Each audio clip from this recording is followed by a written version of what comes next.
आज की इस वीडियो के अंदर हम डिस्कस करने वाले हैं कि मार्केट के अंदर इंट्राडे ट्रेडिंग क्या होता है, स्विंग ट्रेडिंग क्या होता है या फिर लॉन्ग टर्म इन्वेस्टिंग क्या होता है। इस तीनों टॉपिक के ऊपर हम डिस्कस करने वाले हैं क्योंकि अमूमन मार्केट के अंदर आने वाले ज्यादातर नए प्लेयर के माइंड के अंदर ये क्वेश्चन रहता है कि ये सारे जो अलग अलग ट्रेडिंग के विकल्प हमारे पास मौजूद हैं ये होते क्या हैं और इनमें से कौन सा ऐसा ऑप्शन है जिसे हमें पिक करके चलना चाहिए। तो आज का हमारा टॉपिक यही है और इसी टॉपिक के ऊपर हम डिस्कस करके चलते हैं।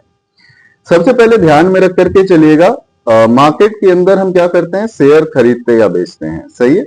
वही शेयर खरीदना और बेचना हम कितने दिन के लिए खरीद करके चल रहे हैं वो डिसाइड करके चलता है कि हमारा ट्रेडिंग टाइप क्या है। अगर किसी स्टॉक को हमने एक दिन के लिए परचेज किया है यानी आज खरीदा है, मार्केट ओपन होने के बाद परचेज किया और मार्केट क्लोज होने से पहले हम उस स्टॉक को क्या कर रहे हैं, बेच करके बाजार से बाहर हो जा रहे हैं। तो अगर इस टाइप की ट्रेडिंग हम करते हैं तो ये ट्रेडिंग टोटली इंट्राडे कहलाता है, यानी एक दिन की ट्रेडिंग को हम क्या कहेंगे, इंट्राडे ट्रेडिंग कहेंगे। वहीं पे दूसरा ऑप्शन है कि हमने किसी स्टॉक को आज परचेज कर लिया लेकिन हमारे माइंड के अंदर जो है वो एक शॉर्ट टर्म गोल था, शॉर्ट टर्म हमारा लग रहा था कि आने वाले 5 से 7 दिनों के अंदर या 10 से 15 दिनों के अंदर वो स्टॉक हमें क्या दे देगा, मोमेंट दे देगा। समटाइम्स ऐसा होता है कि बहुत सारे स्टॉक्स जो है वो एक हर्डल फेस कर रहे होते हैं किसी स्पेसिफिक प्राइस पे और वहां से ब्रेकआउट मिलने के बाद आने वाले 1 से 2 दिनों के अंदर या 10 दिनों के अंदर उस स्टॉक के अंदर एक तगड़ा वाला गेन अपने को नजर आ जाता है।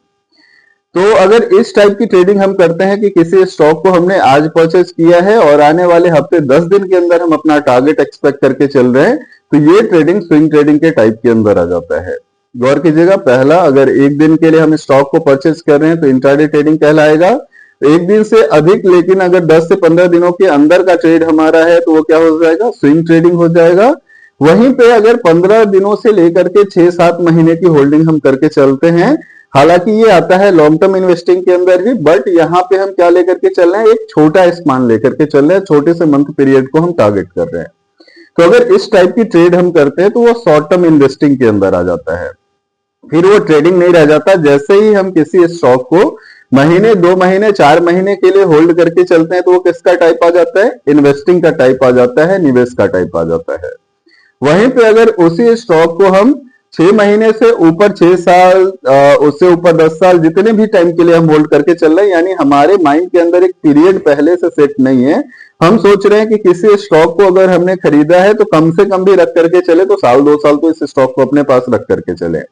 तो अगर इस टाइप की ट्रेड हम करते हैं तो वो लॉन्ग टर्म इन्वेस्टिंग के अंदर आ जाता है।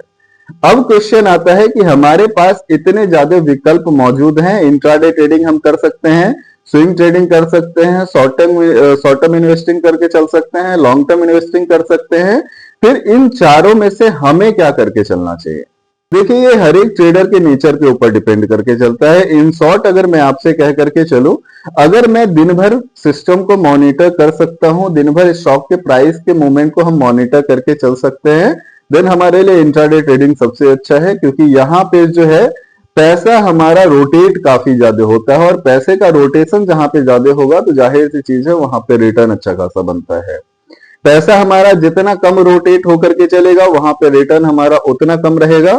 तो इंट्राडे ट्रेडिंग के अंदर जो है वो पैसे का रोटेशन काफी ज्यादा होता है। तो जाहिर सी चीज है, अगर हम दैनिक टाइम मैनेज करके चल सकते हैं, अगर हम पूरे दिन चार्ट को मॉनिटर कर सकते हैं तो इंट्राडे ट्रेडिंग सबसे बेस्ट सूट है। वहीं अगर दूसरा ऑप्शन हम स्विंग ट्रेडिंग की तरफ जाएं तो स्विंग ट्रेडिंग ऐसे बंदे को करना चाहिए जिसका पर्टिकुलर काम कुछ और है, वो सिर्फ मार्केट के अंदर एक पार्ट टाइम ट्रेड जिस तरीके का होता है ना, पार्ट टाइम ट्रेड करने की कोशिश कर रहा है। तो स्विंग ट्रेडिंग के अंदर हम यूजुअली क्या करते हैं, आज किसी स्टॉक को हमने एनालाइज कर लिया, स्टॉक को बाई किया, अगले 10 से 15 दिनों के लिए हम क्या कर देते हैं, भूल जाते हैं। तो जो भी वर्किंग प्रोफेशनल है, जो भी कहीं अदर काम कर रहे होते हैं, अगर वो मार्केट के अंदर इन्वेस्ट करना चाहते हैं तो उनके लिए स्विंग ट्रेडिंग जो है वो सबसे बेस्ट सूट है। जिन्हें लगातार मार्केट मॉनिटर करने की जरूरत नहीं है, एक बार वो अपनी एनालिसिस कंप्लीट कर ले, एनालिसिस कंप्लीट करके स्टॉक पिक करा, बाई करा और बाई करके स्टॉक को सिंपली टारगेट और स्टॉप लॉस के साथ छोड़ दिया। तो स्विंग ट्रेडिंग ऐसे ट्रेडर के लिए ज्यादा बेस्ट सूट है।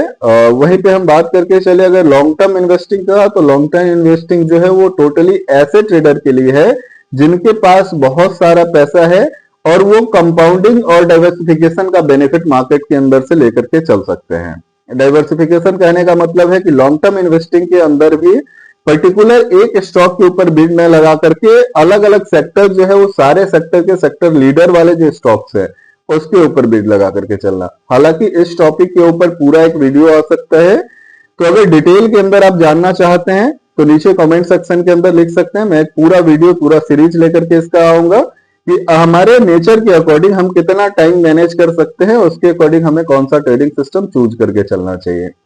उम्मीद है जानकारी आपके लिए फ्रूटफुल होगा। जानकारी अगर आपके लिए फ्रूटफुल है तो लाइक शेयर जरूर करें ताकि जो भी नीडी पीपल है उनके पास वीडियो रीच कर सके। तब तक के लिए करते हैं फिर किसी नए वीडियो के अंदर डिस्कस। Thank you.